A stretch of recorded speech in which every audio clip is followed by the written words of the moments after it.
Hello guys, welcome back to the channel and welcome back to elite wrestling.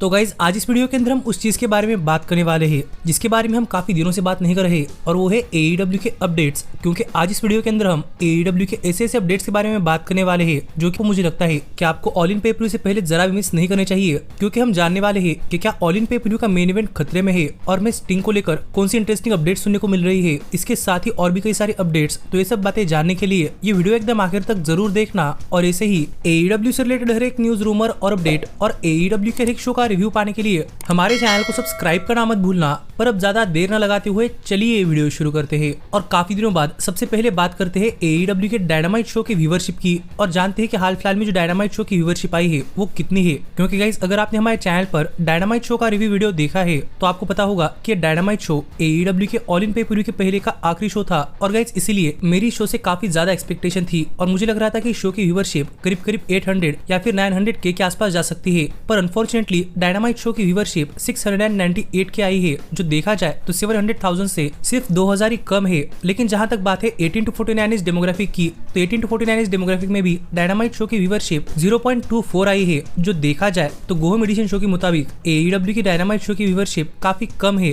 पर मुझे लग रहा है कि आज के बाद हर एक शो की व्यूवरशिप गिरती ही जाने वाली है, क्योंकि टेलीविजन खत्म हो रहा है। तो देखने के लिए मजा आएगा कि आगे व्यूवरशिप ऐसे ही चलती है या फिर और कम होती है। पर आप मुझे कमेंट कर बताइए किस पर आपका क्या कहना है। पर फिलहाल के लिए हम आगे बढ़ते हैं और जरा बात करते हैं ब्रायन डेनियल्सन की। क्योंकि अगर आपने हमारे चैनल पर इस हफ्ते के डायनामाइट शो का रिव्यू वीडियो देखा है तो आपको पता होगा कि इस वीक डायनामाइट शो पर ब्रायन डेनियल्सन एक फेडली हरे कलर की शर्ट पहन कर आए थे, जिसे तो हम कोई नॉर्मली आउटफिट कहते हैं। लेकिन गाइस डायनामाइट शो के बाद कई सारे फैंस ने ये चीजें पॉइंट आउट की कि गाइस ब्रायन डेनियल्सन ने जो शर्ट पहना है वो शर्ट उसी शर्ट से सिमिलर है जो शर्ट ब्रायन डेनियल्सन ने WWE के अंदर अपनी रिटायरमेंट अनाउंस करते हुए पहना था। जो चीज फैंस के पॉइंट आउट करने के बाद यहाँ पर अपने इंटरव्यू के अंदर ब्रायन ने इस पर बात करते हुए एक स्टेटमेंट दिया है। और यहाँ पर ब्रायन ने कहा कि ब्रायन को नहीं पता कि ये ब्रायन की लास्ट डायनामाइट अपीयरेंस होने वाली थी या नहीं, इसलिए ब्रायन ने अगर ये डायनामाइट शो पर उनकी लास्ट अपीयरेंस है तो फिर अपनी इस अपीयरेंस के लिए अपने पहले रिटायरमेंट को ट्रिब्यूट देते हुए उसी तरीके का शर्ट पहना था जो बातें ब्रायन ने कही है। और ब्रायन की ये बातें सुनकर तो लग रहा है कि उनके दिमाग के अंदर शायद ब्रायन इस वीक डायनामाइट शो पर आखिरी बार आए थे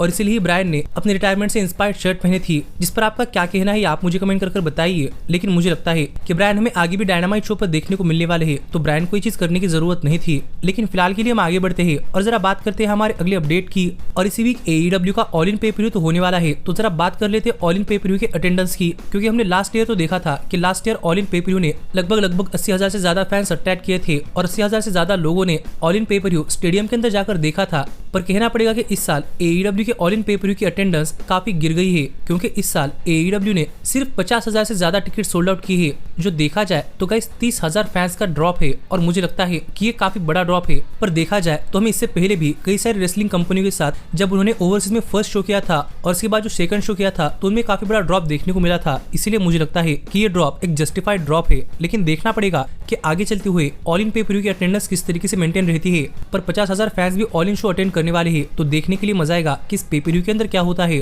पर यहीं पर ऑल इन पे पर व्यू के लिए सभी सुपरस्टार्स इंग्लैंड के अंदर पहुंच चुके हैं। और गाइस वहीं पर क्रिस जेरिको भी अपने फौजी बैंड के साथ गए हैं, जहां पर जेरिको इंग्लैंड के अंदर अपने फौजी बैंड के साथ थोड़े फार कॉन्सर्ट्स भी कर रहे हैं। और गाइस सरप्राइजिंगली हाल ही में जेरिको और स्वर्व स्विट्जरलैंड की वीडियो सामने आई है, जहां पर आप देख सकते हैं कि जेरिको और स्वर्व ये दोनों मिलकर स्टेज पे गाने गा रहे हैं। और यहाँ पर स्वर्व ने फौजी को ज्वाइन किया है, जो देखकर फैंस तो काफी खुश हो चुके थे। और यहाँ पर स्वर्व भी एक सिंगर है, इसलिए यहाँ पर जेरिको और स्वर्व इन दोनों को गाना गाते हुए देख यहाँ पर पूरा क्राउड तो काफी खुश था। पर मैं हर एक बार ये चीज देखकर काफी सरप्राइज होता हूँ कि किस तरीके से Jericho wrestling, podcasting, singing, acting ये सारी चीजें साथ में लेकर चलते हैं। और इसके लिए तो जेरिको को मानना पड़ेगा। पर जेरिको और स्वर्व अपना टाइम एंजॉय कर रहे हैं। पर फिलहाल के लिए हम आगे बढ़ते हैं और जरा बात करते हैं जैक पेरी की। क्योंकि गाइस आपको तो पता ही होगा कि हाल फिलहाल में जैक पेरी TNT चैंपियन है। पर हाल ही में जैक पेरी ने कुछ ऐसा कर दिया है जो होगा ये तो मैंने कभी सोचा नहीं था। पर देखा जाए तो ये कोई सरप्राइजिंग चीज भी नहीं है, क्योंकि आपको तो पता ही होगा कि जैक पेरी TNT चैंपियन है। और आज तक हर एक TNT चैंपियन ने जब वो TNT चैंपियनशिप जीतता है तब अपने आप के लिए एक कस्टम TNT चैंपियनशिप बनाई है। और इसी जब लास्ट कोलिजन शो हुआ था तो उस लास्ट कोलिजन शो पर जैक पेरी ने अपने लिए खुद की कस्टमाइज TNT चैंपियनशिप रिवील की, जो टाइटल देखने में ऐसा लग रहा है है कि ये धूल मिट्टी से बना हुआ है। पर इसके बाद जैक पेरी ने अपने सोशल मीडिया हैंडल्स पर यह टाइटल बनाने की वीडियो भी शेयर की है कि किस तरीके से जैक पेरी ने खुद से ये टाइटल डिजाइन किया है और अब जैक पेरी TNT चैंपियनशिप का नया टाइटल वर्जन अपने साथ कैरी कर रहे हैं, जो देखकर मुझे लग रहा है कि शायद जैक पेरी इससे अच्छे डिजाइन के साथ आ सकते थे, लेकिन ये उनकी चॉइस है और उन्हें TNT चैंपियनशिप का ये वर्जन पकड़ा है। जिस पर आपका क्या कहना है आप मुझे कमेंट कर बताइए कि क्या आपको ये टाइटल पसंद आ रहा है या नहीं। पर देखते हैं कि टाइटल कब तक कंटिन्यू होता है। पर फिलहाल के लिए हम आगे बढ़ते हैं और जरा फिर एक बार बात करते हैं ब्रायन डेनियल्सन की, जिनके लिए ये वीकेंड एक काफी बड़ा वीकेंड होने वाला है, क्योंकि इस वीकेंड ब्रायन डेनियल्सन ऑल इन पे-per-view पर टाइटल वर्सेस करियर मैच के अंदर स्वर्स चैटलैंड को फेस करते हुए दिखाई देने वाले हैं, और वो भी AEW के ग्रैंडेस्ट स्टेज पर। और ब्रायन के करियर की एक काफी बड़ी चीज है। और इसी चीज पर जब बात करते हुए ब्रायन के लेटेस्ट इंटरव्यू के अंदर ब्रायन से पूछा गया कि ब्रायन तो रिटायरमेंट के बाद अपना पूरा टाइम अपने फैमिली के साथ स्पेंड करने वाले हैं, पर क्या ब्रायन की फैमिली ब्रायन को देखने के लिए ऑल इन पे-per-view के अंदर आने वाली है या नहीं। तो इस सवाल का जवाब देते हुए ब्रायन ने कहा कि हाँ, डेफिनेटली ब्रायन की फैमिली ऑल इन पे-per-view पर शायद पॉसिबली ब्रायन का लास्ट मैच देखने के लिए आने वाले हैं। जो बातें ब्रायन ने कहकर ये कंफर्म कर दिया है कि हमें ऑल इन पे-per-view पर ब्रायन की फैमिली भी देखने को मिलने वाली है, जिससे आप समझ सकते हैं कि ब्रायन के लिए ये रात उनके लाइफ की काफी बड़ी नाइट होने वाली है। तो देखने के लिए मजा आएगा कि अब ऑल इन के अंदर क्या होता है।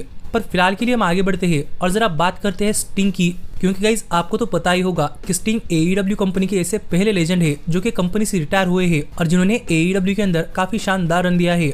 और टोनी खान का तो कहना था कि स्टिंग रिटायर होने के बाद भी AEW कंपनी के साथ कंटिन्यू करने वाले हैं, और शायद इसी चीज को प्रूव करने के लिए हमें शायद स्टिंग ऑल इन पे-per-view के अंदर आते हुए दिखाई देने वाले हैं। क्योंकि गाइज हाल फिलहाल में स्टिंग को लेकर जो रिपोर्ट सामने आ रही है, वो रिपोर्ट्स में बता रही है कि स्टिंग इस वीकेंड के लिए इंग्लैंड के लिए निकल चुके हैं, और अगर स्टिंग इंग्लैंड के लिए निकल चुके हैं तो इसका मतलब एक ही है कि हमें स्टिंग डेफिनेटली ऑल इन पे-per-view के अंदर आते हुए दिखाई देने वाले हैं, वरना वो इतना दूर ट्रैवल ही क्यों करते। इसलिए देखने के लिए मजा आएगा कि अब स्टिंग ऑल इन पे-per-view के अंदर आकर क्या करते हैं। पर सच में स्टिंग को देखना ये काफी स्पेशल अट्रैक्शन होगा, जिस पर आपका क्या कहना है आप मुझे कमेंट कर बताइए। पर फिलहाल के लिए हम आगे बढ़ते हैं और जरा बात करते हैं हमारे सबसे इंपॉर्टेंट अपडेट की, और जानते हैं कि क्या AEW के ऑल इन पे-per-view का मेन इवेंट खतरे में है। क्योंकि गाइस आपको तो पता ही होगा कि इस मेन इवेंट के लिए स्टेक्स तो सबसे ज्यादा हाई है कि स्वर्व का टाइटल वर्सेस ब्रायन का करियर। पर इस सब के बावजूद भी देखने में ऐसा लग रहा है कि प्रॉब्ली ये मेन इवेंट खतरे में आ सकता है। और मैं ऐसा इसलिए कह रहा हूँ क्योंकि गाइस यहाँ पर बताया जा रहा है कि मैं पॉसिबली इस मेन इवेंट के अंदर प्रॉब्ली काफी सारे इंटरफेरेंसेस देखने को मिल सकते हैं। और इसी में बताया जा रहा है कि पॉसिबली इस मैच के अंदर जो सुपरस्टार मोस्ट लाइकली इंटरफेयर करता हुआ दिखाई दे सकता है वो कोई और नहीं बल्कि हैंगमैन पेज है, जो कि प्रॉब्ली यहाँ पर आकर स्वर्व पर अटैक कर सकते हैं।